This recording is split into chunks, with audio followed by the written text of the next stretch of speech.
Imagine every speck of gold ever mined in human history dumped into one giant block. It would fit inside, not Mount Everest, not even the size of a football stadium. It's that limited. So why do humans still care about gold in a world of digital banks and crypto? Let's find out. Gold is rare. It's beautiful. It doesn't rust. It reflects the sun's light in a way no other metal does. And it arrived on Earth with explosion after explosion in space. Heavy metals forged in the hearts of dying stars, delivered to our crust. So early humans found it, marveled at it, not because it fed them or warmed them, but because it wasn't like anything else. It held a kind of magic. Across continents, from the Andes to China, societies fell under gold's spell, adorning rulers, temples, gods. But then, something changed. Human communities grew, trade widened, and people needed something portable, divisible, durable.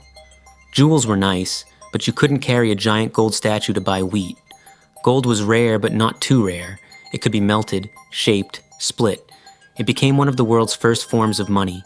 Here's the twist. The value didn't come just from what gold does. It came from what we believe it represents. If I believe my gold can buy goods, and you believe it too, then suddenly a shiny metal becomes a system of trust. As economies matured, trading with heavy bars became impractical. So banks said, deposit your gold, get a paper note. That note says, this represents gold in the vault. Soon that paper became the medium of exchange. Then the leap, governments created central banks, and the link between paper and gold began to weaken. Eventually, the gold standard was dropped. You could no longer exchange that paper for actual gold. Money became faith in institutions. So why is gold still in the picture? Because even in a world of fiat currency, digital transfers, and global banking, human psychology hasn't changed. We still store our trust somewhere. When people worry about inflation, when they question their currency, when governments borrow too much, gold becomes the option, because it's tangible, visible, historically proven. Governments still hold thousands of tons in vaults. Investors buy gold when the world feels shaky. The metal isn't loud, but its silence speaks volumes, the tangible against the abstract. In 2025, with geopolitics shifting, printing presses running, digital assets rising, gold finds a new role, not as the backbone of the economy, that ship sailed, but as a symbol of value.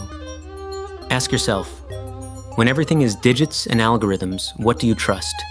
A number on a screen or a bar of metal that can't disappear with a server crash?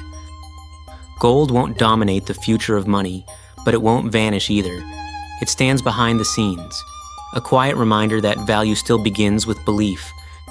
If you found this dive useful, hit like, subscribe to CRX, and ring the bell so you don't miss our next deep dive on how our money, power, and world are changing. Thanks for watching.